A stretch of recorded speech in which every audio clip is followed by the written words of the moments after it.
오늘은 순종과 축복이라는 제목으로 하나님의 말씀을 전하도록 하겠습니다. 우리가 부활주일과 종려주일 전까지 여호수아 7장까지를 보았었는데요. 오늘부터 다시 여호수아서로 돌아가서 8장부터 다시 이어서 계속해서 보아 나가도록 하겠습니다. 여호수아서는 출애굽한 이스라엘 백성이 40년의 광야 생활을 마치고 드디어 가나안 땅을 정복하는 그런 내용인데요. 우리가 7장에서 보았던 내용은 두 번째 전투인 아이성 전투에서 이스라엘이 패하는 내용이었습니다. 6장에서 여리고성의 놀라운 승리를 거둔 이스라엘 백성은 다음 전투인 아이성 전투에서는 허무하게 패배해버리고 맙니다. 7장은 그런데 그 패배만이 아니라 그 패배의 원인과 그 패배의 원인을 해결하는 것까지를 그 내용으로 하고 있습니다. 이스라엘이 아이성 전투에서 패하게 된 원인은 크게 두 가지였는데요. 첫 번째 원인은 앞에서 여리고성을 점령할 때에 그 여리고성 안의 모든 것은 하나님께 바쳐진 것이 되게 하여서 모두 멸하고 불태우라고 하였음에도 불구하고 아간이라고 하는 한 사람이 개인적인 욕심으로 시날산 외투 한 벌과 은과 금을 몰래 빼돌려서 숨긴 것이었습니다. 이 일로 인하여서 이스라엘은 하나님이 여리고에 대하여 내리신 그 명령에 순종하지 못한 것이 되어버렸습니다. 중대한 잘못을 저지른 것입니다. 여리고성을 온전히 하나님께 바쳐진 것이 되게 하라, 하나님께 심판을 받게 하라 했는데 몰래 빼돌려서 일부를 자기가 취한 것입니다. 그래서 아이성 전투에서 하나님께서 함께하지 않으심으로 패하게 된 것이었습니다.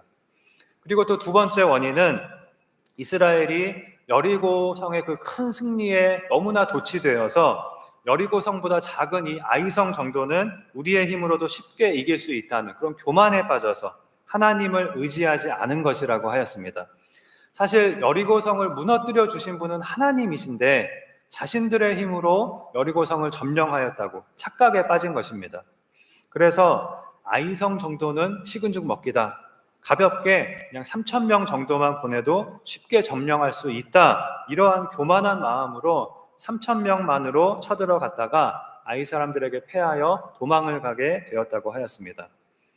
이 아이성 전투의 패배는 여호수아와 이스라엘 백성에게는 굉장히 충격적인 사건이었습니다.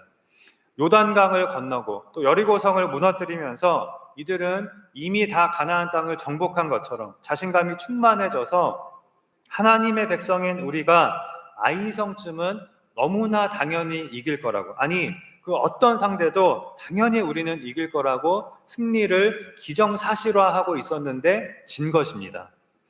하나님이 더 이상 우리와 함께하지 않으시나? 우리가 버림을 받았나? 이러한 염려와 의심이 들기에 충분했습니다. 마치 그들이 붙잡고 있던 인생의 동아줄이 끊어지는 것과 같이 느낄 수도 있는 그런 순간이었습니다. 그렇기 때문에 이 아이성 패배로 인하여 여호수아로부터 모든 이스라엘 백성은 큰 충격을 받고 가슴이 철렁 내려앉을 수밖에 없었습니다.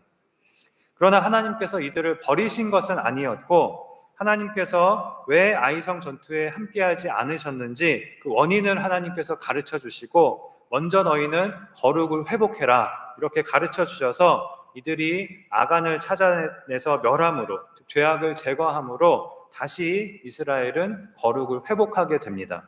여기까지가 바로 7장의 내용이면서 오늘 살펴볼 8장이 시작되고 있는 배경이라고 할 수 있습니다. 그렇다면 7장에 이어지는 8장의 내용은 당연히 이스라엘이 다시 아이성과 싸워 승리하는 내용이겠지요. 맞습니다. 우리가 오늘 8장의 끝부분만을 읽었는데요. 우리가 읽은 본문의 앞에 나오는 그 모든 내용은 이스라엘이 다시 아이성을 공략해서 점령에 성공하는 내용입니다. 패배 이후에 패배의 원인을 찾아내어 해결한 이스라엘이 다시 도전하여 승리한 내용이 바로 8장의 내용입니다. 그 내용이 굉장히 길게 기록이 되어 있지만 그 아이성과 싸워 승리한 그 내용은 우리가 간단히 살펴보고, 오늘은 우리가 읽은 8장 끝부분의 내용을 좀 더 자세히 살펴보도록 하겠습니다. 먼저 이스라엘이 아이성을 다시 공격하여 큰 승리를 거두고 아이성을 점령한 내용이 1절부터 29절까지 기록이 되어 있는데요.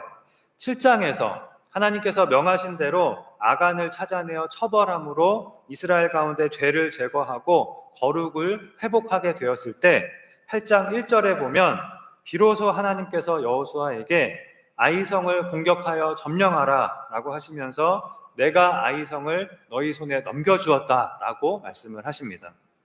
그리고 2절에 보면 여리고성 때와는 달리 아이성에서 탈취할 물건과 가축은 너희가 가지라 라고 말씀하십니다. 여리고성 때에는 하나님께서 모두 불살라버리라, 모두 멸하라, 다 태워 없애버리라 하셨는데 아간 한 사람이 그것을 어겼다가 하나님의 진노를 샀었는데 이번에는 아이성에서 얻은 전리품들은 모두 백성들이 가지도록 허락을 하신 것입니다. 그러니까 하나님이 무슨 욕심이 많으셔서 안 주시려고 하시는 것이 아니라 하나님이 원하시는 것은 오직 한 가지, 순종이라는 것을 알 수 있습니다. 순종만 하면 하나님은 우리의 모든 필요를 아시고 알아서 부족함 없이 돌보아 주시는 것입니다. 자, 그리고 이번에는 아이 사람들에게 패한 첫 번째 때와는 분명히 달라진 모습을 발견하게 되는데요. 이번에는 하나님의 지시를 받아서 아이성을 공략을 하게 됩니다. 첫 번째 공격 때에는 하나님의 아무 지시도 없이 마음대로 자기들이 교만한 마음으로 갔었는데 이번에는 하나님의 지시를 받습니다. 2절 끝에 하나님께서 너는 아이성 뒤에 복병을 둘지니라 라고 지시하신 것입니다.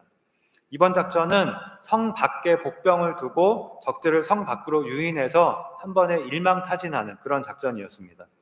그리고 3절에 보면 여호수아가 용사 3만 명을 뽑아 밤에 보냈다라고 하였는데요.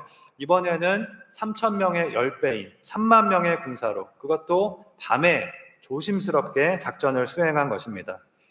교만해져서 하나님을 의지하지 않은 첫 번째 전투 때와는 완전히 달라진 모습을 볼 수가 있습니다. 그리고 이어지는 4절부터 29절까지의 이제 자세한 전투의 내용이 나오게 되는데요. 이 부분을 여러분이 읽어보시면 마치 우리가 삼국지를 읽는 것처럼 굉장히 흥미진진한 그런 내용으로 되어 있습니다. 그러나 그 자세한 내용은 오늘은 생략하겠습니다. 이미 하나님께서 아이성을 너희에게 넘겨주었다고 말씀하신 대로 이날 이스라엘은 큰 승리를 거두고 아이성을 점령하게 됩니다. 완전한 승리를 거두게 됩니다. 승리의 비결이 무엇이었습니까? 충분한 군사의 수였을까요? 아니면 복병이나 유인작전 같은 병법 또는 여호수아의 뛰어난 군사작전 때문이었을까요? 그런 것들이 승리의 비결이 아니라는 것을 성경은 우리에게 분명히 보여주고 있습니다.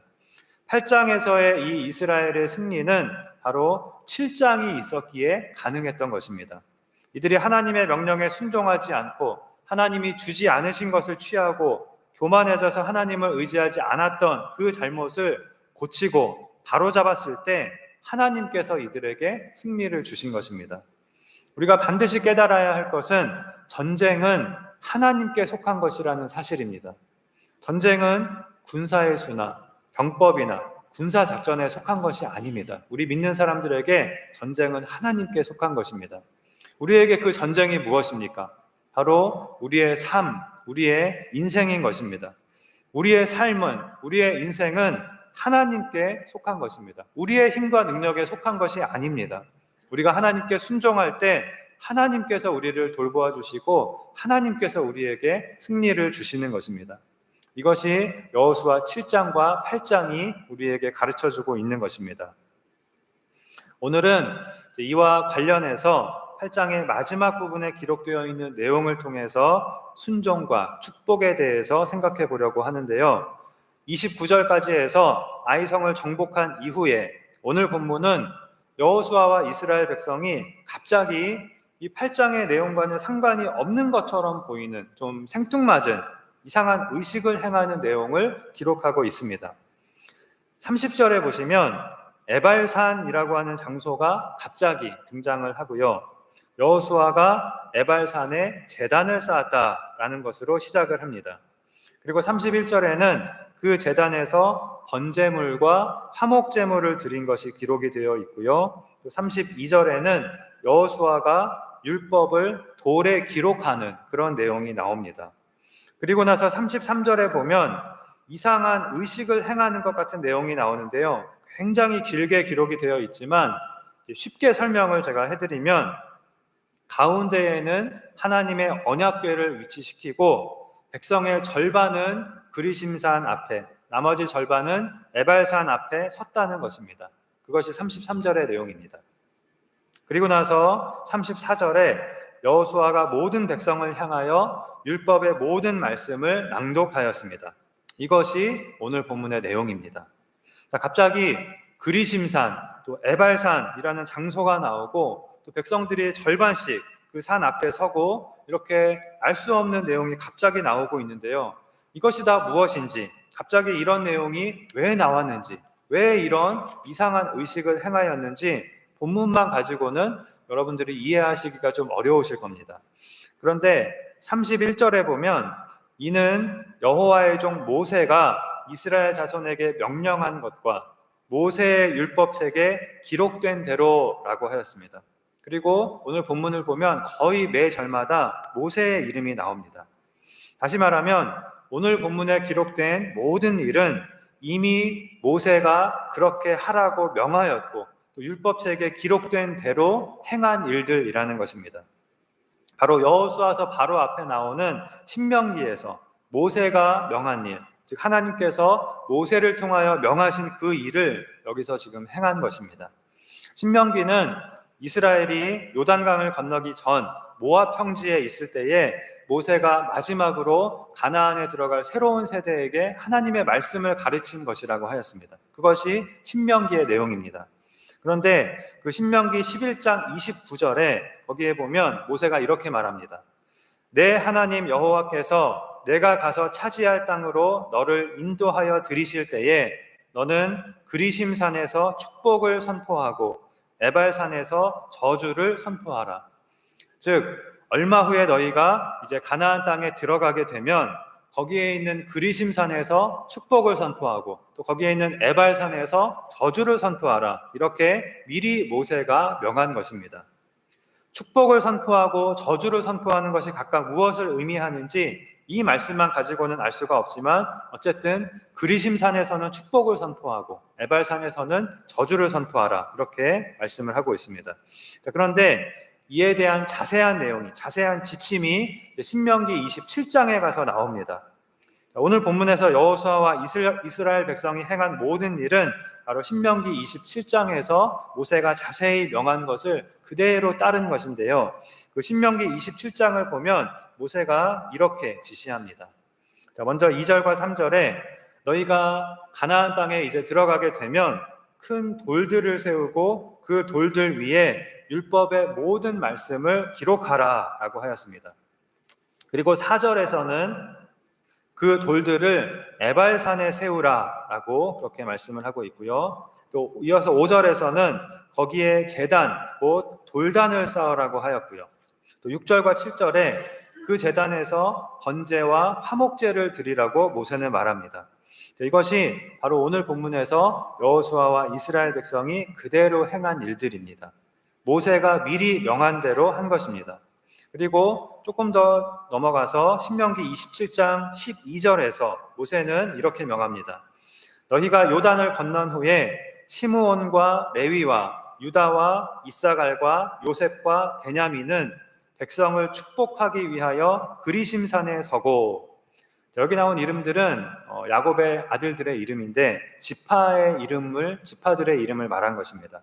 이스라엘의 12지파 중에 6지파는 백성을 축복하기 위하여 그리심산에 서라는 것입니다. 그리고 다음 절인 13절에 르우벤과 갓과 아셀과 스불론과 단과 납달리는 나머지 6지파는 저주하기 위하여 에발산에 서고 라고 하였습니다. 나머지 6지파는 에발산에 저주하기 위하여 서라 라고 한 것입니다. 여기서 저주한다는 말은 이 6지파를 저주한다는 말이 아닙니다. 하나님께서 지금 6지파는 축복할 것이고 6지파는 저주할 것이다, 그 말씀을 하시는 것이 아닙니다. 여기서 저주하기 위하여 라고 하는 말은 저주의 말씀을 선포하기 위하여 라는 뜻입니다. 그 저주의 말씀이 무엇이냐면요, 축복의 말씀과 반대인데요. 축복의 말씀은 너희가 하나님의 말씀에 순종하면 이러이러한 복을 받을 것이다. 이렇게 순종했을 때 하나님께서 주실 축복들을 선포하는 것이 바로 축복의 말씀을 선포하는 것입니다. 반대로 저주의 말씀은 너희가 하나님의 말씀에 불순종하면 저주를 받을 것이다 라고 하는 그 하나님의 말씀입니다. 신명기 27장에는 이들이 이때 선포해야 할 저주의 말씀 12가지가 기록되어 있는데요. 예를 들면 부모를 경홀히 여기는 자는 저주를 받을 것이라 할 것이요 모든 백성은 아멘 할지니라. 또 무죄한 자를 죽이려고 뇌물을 받는 자는 저주를 받으라 할 것이요 모든 백성은 아멘 할지니라. 자, 이렇게 이러이러한 죄를 짓는 자들은 저주를 받을 것이다. 모든 백성은 이 말씀에 아멘 할지니라. 이러한 형식으로 되어 있습니다. 이것이 저주의 말씀입니다. 즉 하나님께서 6지파는 축복을 위하여 그리심산에 세우시고 나머지 6지파는 저주를 위하여 에발산에 동시에 세우신 것은 축복의 말씀과 저주의 말씀이 모두 중요하다는 것을, 즉 순종할 때에 축복이 따르고 불순종할 때에 저주가 따른다는 말씀이 모두 중요하다는 것을 강조하고 있는 것입니다. 그래서 하나님은 이스라엘 백성의 절반은 그리심산에, 절반은 에발산에 세우시고 그리심산과 에발산 사이 그 가운데에서 하나님의 율법의 모든 말씀을, 즉 축복의 말씀과 저주의 말씀 모두를 선포하게 하신 것입니다. 그리고 특별히 저주의 말씀을 낭독할 때에는 모든 백성이 그 말씀에 아멘으로 응답하도록 하신 것입니다. 자, 그렇다면 여호수아와 이스라엘 백성이 이렇게 아이성을 점령하고 난 이 시점에 모세가 명령한 대로 이러한 의식을 행한 것의 의미는 무엇일까요? 오늘 본문의 내용이 이스라엘이 아이성을 점령한 내용에 이어서 똑같이 이 8장에 이렇게 기록된 이유가 무엇일까요? 여호수아와 이스라엘 백성이 아이성 전투의 패배와 승리를 통해서 얻은 교훈이 있었습니다. 그것은 이스라엘 백성이라고 해서 승리가 자동적으로 주어지는 것은 아니라는 것이었습니다. 아이성 전투에서의 패배는 이들이 가진 고정관념을 송두리째 뒤흔드는 사건이었습니다. 하나님의 백성이 패한 것입니다. 이들은 스스로 우리는 하나님의 백성이니 승리는 당연한 것이라고 생각하고 있었습니다. 그러나 그것은 착각이었습니다. 지금까지 하나님의 함께하심으로 애굽도 이기고 홍해도 건너고 아말렉 족속도 이기고 아모리와 바산도 이기고 요단강을 건너고 또 여리고성을 무너뜨렸는데 그 이스라엘이 작은 아이성 하나를 점령하지 못하고 패하여 도망가는 있을 수 없는 일이 일어난 것입니다. 아간의 범죄로 인해서 하나님께서 함께하지 않으셨기 때문이었습니다. 그리고 아간을 찾아내어 멸함으로 이스라엘의 죄를 제거하였을 때 다시 하나님께서 함께 하심으로 이스라엘은 아이성의 완전한 승리를 거둘 수 있었습니다. 이 일을 통해서 여호수아는 깨달은 것이 있었을 것입니다. 바로 하나님의 백성의 정체성에 대한 것입니다. 이스라엘 백성은 곧 하나님의 백성이고 그렇기 때문에 승리는 자동적으로 주어진다? 이것은 착각이라는 것입니다. 하나님의 백성이라는 말의 진정한 뜻은 하나님께서 이 세상 가운데에서 거룩하게 구별하신 백성을 말합니다. 세상으로부터, 세상의 가치관과 관습으로부터 구별하여 따로 하나님의 백성으로 세우신 자들이 하나님의 백성인 것입니다. 무엇으로 구별되는 것입니까? 바로 하나님께서 주신 율법으로 하나님의 백성으로 구별되는 것입니다. 하나님의 백성은 바로 믿음으로 율법에 순종하는 백성인 것입니다. 율법에 순종하는 사람들입니다. 여호수아서가 보여주고 있듯이 이스라엘 사람이라도 유다 지파 사람이라도 아간처럼 하나님의 백성에서 제외될 수가 있었습니다. 반면에 이스라엘 사람이 아니어도 라합처럼 하나님의 백성이 되고 다윗과 예수님의 조상이 될 수도 있는 것입니다. 중요한 것은 하나님의 백성은 믿음으로 율법에 순종하는 사람, 즉 하나님의 말씀에 순종하는 사람이라는 것입니다. 이것이 하나님의 백성의 정체성입니다. 율법으로 언약을 맺은 언약 백성인 것입니다. 율법으로 언약을 맺은 것입니다. 여호수아와 이스라엘 백성은 아이성 패배와 승리를 경험한 이 시점에서 바로 이 하나님의 백성의 정체성에 대해서 점검하고 분명히 해둘 필요가 있었습니다. 그래서 오늘 본문의 이 사건이 중요하고 또 필요했던 것입니다. 특별히 오늘 본문에 나오는 그리심산 그리고 에발산은 세겜이라고 하는 그 성읍에 위치하고 있었는데요. 이 세겜은 하나님의 백성의 정체성과 관련하여 중요한 의미가 있는 장소입니다.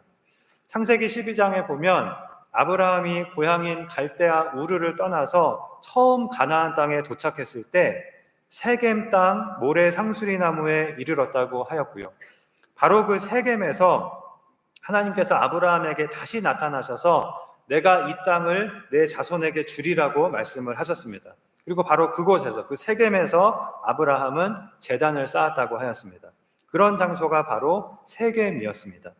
바로 그 세겜에서 하나님께서 내 자손에게 이 땅을 주리라고 약속하신 그 아브라함의 후손이 누구인지, 즉 하나님의 백성의 정체성에 대해서 다루고 있는 것이 오늘 본문인 것입니다. 하나님의 백성의 정체성은 하나님께서 주신 율법, 그 율법의 모든 말씀에 순종하는 자들이라는 것입니다. 바로 그것에 축복과 저주가 달려있고 승리와 패배가 달려있다는 것입니다. 이것을 하나님께서 가르쳐주고 계시는 것이 오늘 본문에서 이들이 행한 의식이었습니다.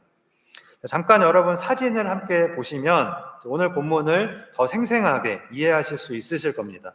바로 그리심산과 에발산의 사진인데요. 희미해서 좀 잘 보이지는 않는데 왼쪽이 그리심산, 오른쪽이 에발산, 그리고 그 가운데에 있는 그 성읍이 보이시죠? 그 성읍이 세겜입니다. 그러니까 이 세겜을 중심으로 쌍둥이 산 같이 그리심산과 에발산이 이렇게 서 있는데요. 에발산이 약간 더 높습니다. 그림에도 잘 보면 에발산이 약간 더 높은데요. 그리심산은 해발 850m 정도 되고 에발산은 해발 920m 정도 되는 그런 산입니다. 그런데 자세히 보시면, 좀 화질이 안 좋지만 자세히 보시면 왼쪽의 그리심산은 숲이 울창하고 좀 푸릇푸릇한 데 비해서 오른쪽의 에발산은 좀 황량해 보이는 것을 알 수 있습니다. 이 에발산은 나무는 별로 없고 바위가 많은 그런 산입니다. 이런 외모 때문인지는 몰라도 그리심산은 축복을 선포하기 위하여 백성의 절반이 서고 에발산은 저주를 선포하기 위하여 백성의 절반이 서는 그런 산이 되었습니다. 그리고 이 그리심산과 에발산의 사이에서 그 중간에서 언약궤가 위치하였고요. 이 그리심산과 에발산의 사이에서 하나님의 율법의 모든 말씀이, 즉 축복과 저주의 모든 말씀이 선포되었습니다. 그것이 오늘 본문의 내용입니다. 그런데 여기서 우리가 잘못 알아서는 안 되는 것은 저주의 말씀이라고 하는 것이 하나님께서 이스라엘 백성을 저주하는 말씀이 아니라고 하였습니다. 분명히 제대로 알아야 합니다. 우리가 일반적으로 생각하는 그런 저주의 말씀이 아닙니다. 인형을 가져다가 바늘로 콕콕 찌르면서 그냥 무조건적으로 누구를 저주를 퍼붓는 그런 것이 아니라는 것입니다. 축복의 말씀은 순종할 때에 축복을 주신다는 말씀, 그것이 축복의 말씀이고, 저주의 말씀은 불순종할 때에 저주를 받는다는 경고의 말씀 또는 경계의 말씀이라고 하였습니다. 다시 말하면 축복의 말씀과 저주의 말씀은 모두 하나님의 백성을 위하여 주신 말씀, 즉 하나님의 축복의 말씀이라고 할 수 있는 것입니다. 저도 성경을 가지고 이 성경의 하나님의 말씀을 여러분에게 전하는 사람이기 때문에 성경에 나오는 이 축복의 말씀도 전하고 경고와 경계의 말씀도 전하고 하나님의 은혜와 용서에 대해서도 전하지만 또 회개에 대해서도 전하고 심판에 대해서도 전합니다. 그런데 그 모든 말씀이 하나님께서 우리를 위하여 주시는, 우리의 유익을 위하여 주시는 축복의 말씀인 것입니다. 그 말씀들로 인하여 그 말씀들의 순종함으로 우리가 생명을 얻고 축복을 받고 승리로 나아가게 하시려는 그런 하나님의 축복의 말씀들인 것입니다. 그런데 우리에게 어떤 경향이 있냐면요, 은혜와 용서와 축복에 관한 말씀은 듣기를 좋아하는데 회개나 책망이나 심판이나 경고에 대한 하나님의 말씀을 듣는 것은 별로 그렇게 좋아하지 않는 경향이 있습니다. 사실은 그것도 우리를 위한 하나님의 축복의 말씀임에도 불구하고 별로 그렇게 좋아하지 않고 사실은 싫어하기도 하고 오히려 목사님이 우리를 저주했다 이렇게 생각하는 경우도 있는 것입니다. 그러나 그렇지 않습니다. 하나님께서 하나님의 백성인 우리에게 주시는 모든 말씀은 우리를 생명의 길로, 축복의 길로 인도하는 축복의 말씀인 것입니다. 오늘 본문에서도 그것을 분명히 발견할 수가 있는데요. 오늘 본문 33절에 보면 하반절에 백성의 절반은 그리심산 앞에, 절반은 에발산 앞에 섰으니 이는 전에 여호와의 종 모세가 이스라엘 백성에게 축복하라고 명령한 대로 함이라 라고 하였습니다. 오늘 본문에서 행한 의식, 즉 백성의 절반은 그리심산에 서고 절반은 에발산 앞에 서고 하나님의 축복의 말씀과 저주의 말씀을 선포한 이 의식은 이스라엘 백성을 축복하는 의식이었다고 지금 말하고 있는 것입니다. 그것은 모세가 이스라엘 백성을 축복하라고 명령한 것이었다는 것입니다. 그것이 무엇입니까? 34절에 그 후에 여호수아가 율법책에 기록된 모든 것대로 축복과 저주하는 율법의 모든 말씀을 낭독하였으니 라고 하였습니다. 축복과 저주하는 율법의 모든 말씀을 낭독한 것, 이것이 바로 이스라엘 백성을 축복한 것이었습니다. 축복의 말씀은 그리심산에 선 백성들에게, 저주의 말씀은 에발산에 선 백성들에게 한 것이 아닙니다. 모든 백성들에게 축복과 저주의 모든 말씀에 너희가 순종하면 내가 너희와 함께 할 것이고 너희에게 약속한 모든 복을 너희는 받게 될 것이다. 이러한 축복의 말씀을 양쪽에 있는 모든 백성에게 함께 주신 것입니다. 그리고 백성의 절반은 그리심산에, 나머지 절반은 에발산에 서게 한 것은 이스라엘 백성은 언제나 축복과 저주, 이 두 가지 갈림길 앞에 서 있는데 어느 길로 갈 것인지는 너희에게 달려있다 하는 것을 말해주고 있습니다. 그것이 무엇입니까? 무엇이 이 축복과 저주를 가르는 것입니까? 바로 하나님의 모든 말씀에 순종하는 것이라는 것입니다. 바로 이것이 이스라엘 백성의 지난 40년의 광야 생활, 그리고 아이성에 대한 패배와 승리가 가르쳐주고 있는 교훈이었습니다. 그렇다면 우리에게 축복과 저주를 가르는 이 순종은 무엇일까요? 우리에게 무엇이 이 축복과 저주를 가르는 순종일까요? 첫째는 바로 예수님을 구주로 믿으라는 그 하나님의 말씀에 순종하는 것입니다. 요한복음 16장에서 예수님은 성령님이 오시면 그가 와서 죄에 대하여, 의에 대하여, 심판에 대하여 세상을 책망하시리라 라고 하시면서 죄에 대하여라 함은 그들이 나를 믿지 아니함이요 라고 말씀하셨습니다. 예수님을 믿지 않은 것, 예수님을 믿지 않는 것이 바로 죄라는 것입니다. 믿으면 축복, 믿지 않으면 저주인 것입니다. 이것이 성경의 복음입니다. 복음은 언제나 구원과 심판을 동시에 선포합니다. 축복과 저주를 동시에 선포합니다. 지난주에 우리가 보았던 요한복음 20장 23절에 너희가 누구의 죄든지 사하면 사하여질 것이요 누구의 죄든지 그대로 두면 그대로 있으리라 라고 예수님께서 제자들에게 말씀하셨는데요. 이 예수님의 말씀은 교회에게, 예수님의 제자들로 대표되는 그 교회에게 이 세상을 향하여 구원과 심판의 복음을 전할 그런 사명을 주신 것이라고 하였습니다. 구원만 있는 것이 아닙니다. 구원이 있다는 것은 심판이 있다는 것을 뜻하는 것입니다. 축복이 있다는 것은 저주가 있다는 것을 의미합니다. 예수님을 믿으면 구원, 믿지 않으면 심판, 예수님을 믿으면 축복, 믿지 않으면 저주, 이것이 하나님이 주신 복음인 것입니다. 그런데 이렇게 질문하는 분들이 계실 것입니다. 에이, 무슨 말입니까? 하나님을 믿지 않는 사람들 중에도 엄청 축복받고 잘 사는 사람들이 많은데요. 여러분 그렇습니까? 그렇지 않습니다. 그것은 전혀 복이 아닙니다.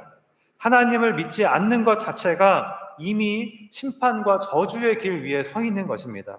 그 심판과 저주의 길 위에서 아무리 성공하고 아무리 잘 살아도 그것은 아무런 가치가 없는 것입니다. 복이 아닌 것입니다. 진정한 복은 예수님을 믿음으로 구원과 축복의 길 위에 서는 것입니다. 그런데 한편으로 우리가 예수님을 믿음으로 하나님의 백성이 되고 나서도 우리 앞에는 항상 축복과 저주가 놓여 있습니다. 예수님을 믿으라는 말씀에 순종하는 것으로 끝나는 것이 아니고 그 이후에 우리가 하나님의 모든 말씀에 또 순종해야 하는 것입니다.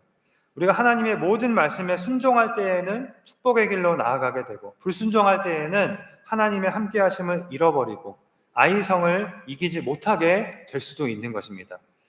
이것은 우리가 하나님의 말씀에 순종함으로, 그 우리의 행위로 구원받는다는 것을 말하는 것이 아닙니다. 구원은 오직 믿음으로 받습니다. 예수님을 믿음으로, 그거 하나로 구원은 받습니다. 오늘 본문에서 여호수아가 에발산에 제단을 쌓을 때 31절에 보면 모세의 율법책에 기록된 대로 쇠 연장으로 다듬지 아니한 새 돌로 만든 제단을 쌓았다고 하였습니다. 무슨 말입니까? 사람이 이렇게 거친 돌을 다듬어서 그 돌로 제단을 쌓은 것이 아니라, 아주 멋지게 그런 제단을 쌓은 것이 아니라 전혀 사람의 손을 거치지 않은 그냥 천연 그대로의 돌을 가지고 제단을 쌓았다는 것입니다. 즉, 이 제단에는 사람의 손길이 들어가지 않았습니다. 이 제단이 떠올리는 것이 무엇입니까? 바로 예수님의 십자가입니다. 예수님께서 우리를 위한 희생제물로 죽임을 당하신 그 십자가는 온전히 하나님께서 우리를 위하여 준비하신 것입니다. 우리의 공로는 전혀 거기에 들어가지 않았습니다. 우리는 오직 믿음으로써 예수님의 공로로 구원을 받고 하나님의 백성이 된 것입니다. 예수님을 믿음으로써 단번에 우리는 완전한 구원을 받게 됩니다. 성경은 구원은 조금도 우리의 손에 있는 것이 아니라 처음부터 끝까지 하나님의 손에 있다고 말씀합니다. 만세전에 하나님께서 우리를 택하시고 또 부르시고 믿음을 주시고 끝까지 붙들어 주셔서 우리가 영원한 천국에 들어가게 되는 것입니다. 절대로 우리의 힘으로는 거기까지 못 갑니다. 그러나 우리가 예수님을 믿고 하나님의 백성이 된 후로는 우리 입장에서는 계속해서 하나님의 모든 말씀에 순종하면서 축복과 저주의 길 사이에서 열심히 축복의 길로 나아가야 하는 것입니다. 하나님의 백성인 우리는 하나님의 모든 말씀에 순종할 때 축복의 길로 나아가게 되는 것입니다. 여기서의 축복은 꼭 경제적인 축복을 의미하는 것은 아닙니다. 이 세상에서 부자가 되는 것이 하나님의 축복을 받은 것이고, 그렇지 못하면 축복을 못 받은 것이 아닌 것입니다. 우리에게 주시는 하나님의 축복은 종류와 모양이 다 다르고 우리를 향한 하나님의 계획과 뜻도 다 다릅니다. 어떤 사람에게는 물질의 축복을 많이 주어서 하나님의 일을 하게 하시고, 어떤 사람에게는 지혜와 지식의 축복을 주시고, 어떤 사람에게는 믿음으로 승리하는 축복을 주시고, 어떤 사람에게는 하나님이 주신 큰 꿈을 이루는 그런 축복을 주시고, 또 좋은 가정을 이루는 축복, 또 자녀들의 축복, 하나님의 일꾼이 되게 하는 축복, 이렇게 다양한 축복들을 주시는 것입니다. 한 가지만 주시는 것이 아니고 여러 가지 축복을 함께 주십니다. 말씀을 맺겠습니다. 오늘 본문 35절에 모세가 명령한 것은 여호수아가 이스라엘 온 회중과 여자들과 아이와 그들 중에 동행하는 거류민들 앞에서 낭독하지 아니한 말이 하나도 없었더라 라고 하였습니다. 이것이 오늘 본문이 강조하고 있는 것입니다. 중요한 것은 축복의 말씀이든 저주의 말씀이든 우리가 하나님의 모든 말씀에 순종하는 것입니다. 하나님의 말씀은 축복의 말씀이든지 책망의 말씀이든지 경고의 말씀이든지 심판의 말씀이든지 다 우리를 위하여 주시는 축복의 말씀이라고 하였습니다. 이것을 우리가 깨닫고 하나님의 모든 말씀에 기쁨으로 순종하는 것이 가장 중요한 것입니다. 그것이 우리가 축복으로 가는 길이고 승리로 나아가는 길이 되는 것입니다. 지난 성금요일 예배 때 예수님께서 우리를 끝까지 사랑하신 것에 대해 말씀을 드리면서 제가 성도의 견인, 이 성도의 견인 교리에 대해서 잠깐 말씀을 드렸습니다. 길게는 말씀을 못 드렸는데, 이 성도의 견인이 뭐냐면 하나님께서 택하신 성도는 하나님께서 끝까지 붙들어 주시기 때문에 중간에 구원에서 탈락되지 않고 끝까지 그 사람은 믿음을 지키며 최종적인 구원에 이르게 된다. 이것이 성경의 중요한 교리인 성도의 견인이라고 하는 교리입니다. 견인은 견디고 인내한다는 뜻입니다. 우리의 힘으로 견디고 인내하는 것이 아니라 하나님이 붙들어 주셔서 우리가 최종적인 구원에 이를 때까지 믿는 사람은, 하나님이 택하신 사람은 견디고 인내하게 된다. 믿음을 끝까지 지키게 된다. 이러한 교리입니다. 그런데 성도의 구원이 취소될 수 있습니까? 없습니까? 이런 질문을 하는 그리스도인들이 꽤 많은 것을 보게 됩니다. 항상 반복해서 이런 질문들을 항상 성도들이 하게 됩니다. 성도의 구원이 취소될 수도 있습니까? 아니면 취소가 안 됩니까? 이런 것에 많이 궁금해 하십니다. 이런 질문을 하게 되는 것은 아마도 실질적인 이유에서라고 생각이 됩니다. 나는 믿음으로 구원받았다라고 하면서 전혀 하나님의 백성으로 구별된 삶을 살지 않는 그런 사람들을 보면서 저 사람이 정말 하나님께서 택하신 성도일까? 이런 의문이 드는 경우가 있을 것이고, 또 하나는 연약해서 자꾸 죄에 빠지는 나를 보면서 나는 하나님이 택하신 성도가 맞을까? 내가 혹시 중간에 버림받으면 어떡하지? 지금은 내가 믿는 사람 같지만 결국에 가보니까 내가 천국에 못 가면 어떡하지? 이런 염려가 생기는 경우가 있을 것입니다. 여러분 어떨까요? 성도의 구원은 취소될 수 있을까요? 없을까요? 하나님께서 택하신 성도는, 하나님께서 택하신 성도의 구원은 취소될 수가 없는 것이 맞습니다. 만일 어떤 사람이 처음에는 잘 믿다가 중간에 믿음에서 떠나고 최종적인 구원에 이르지 못했다고 한다면 그 사람은 처음부터 하나님이 택하신 사람이 아니었다고 결론을 내릴 수밖에 없을 것입니다. 그렇게 결론을 내릴 수 있을 것입니다. 그런데 구원은 처음부터 끝까지 하나님의 손에 있다고 하는 것을 우리가 자꾸 우리 입장에서 운명론처럼 그렇게 이해하려고 해서는 안 됩니다. 물론 하나님 편에서는 하나님의 구원은 절대로 실패하지 않습니다. 실패가 없습니다. 하나님의 택하심, 하나님의 부르심, 하나님의 구원하심에는 실패가 없는 것입니다. 그러나 사실 우리 입장에서는 우리는 모릅니다. 하나님은 아시지만 우리는 모릅니다.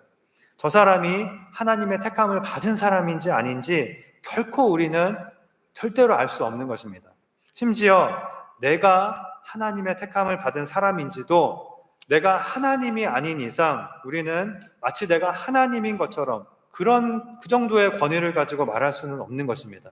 그러나 그럼에도 불구하고 한편으로 우리는 구원의 확신을 가질 수가 있습니다. 하나님께서 나를 택하셨고 나를 부르셨고 나에게 믿음을 주셨고 나는 지금 하나님 안에 있으며 하나님께서 나를 끝까지 붙들어 주셔서 내가 최종적인 구원에 이를 것이라는 확신을 우리는 가질 수 있고 또 가지라고 성경은 말씀합니다. 나의 믿음에 대한 확신을 스스로 우리가 가질 수 있는 것입니다. 대신 우리는 내가 확신하는 그 믿음을 끊임없이 스스로 확인하고 증명하는 삶을 살아야 하는 것입니다. 고린도후서 13장 5절에 너희는 믿음 안에 있는가 너희 자신을 시험하고 너희 자신을 확증하라.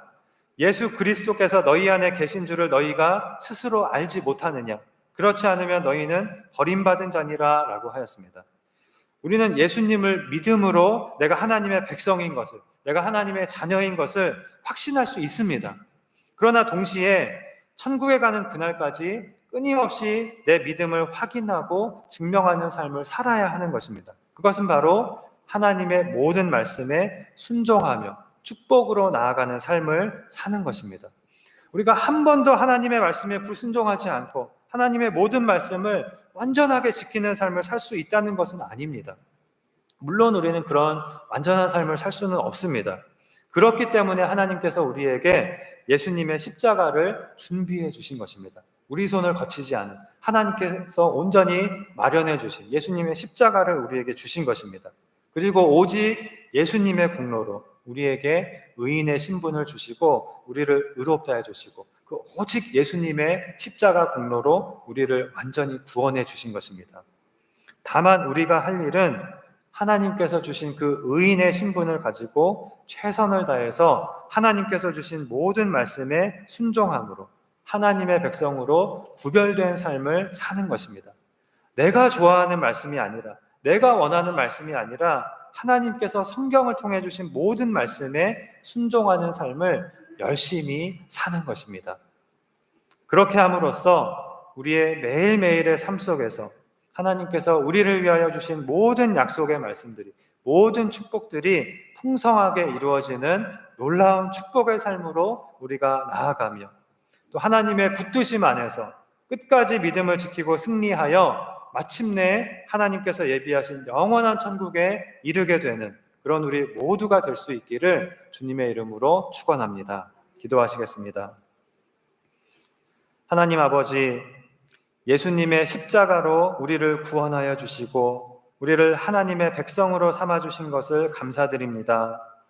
이제 하나님의 백성이 된 우리 앞에는 언제나 축복과 저주의 길이 놓여 있고, 우리가 할 일은 하나님의 모든 말씀에 순종함으로 축복의 길로 나아가는 것이라고 하였사오니, 오늘 하나님께서 주신 말씀대로 하나님의 모든 말씀은 하나님께서 우리를 위하여 주신 축복의 말씀인 것을 깨닫고, 하나님의 모든 말씀에 기쁨으로 순종함으로 날마다 하나님께서 예비하신 놀라운 축복의 길을 걸어가는 우리가 되게 하여 주시옵소서. 믿사오며 예수님의 이름으로 기도하옵나이다. 아멘.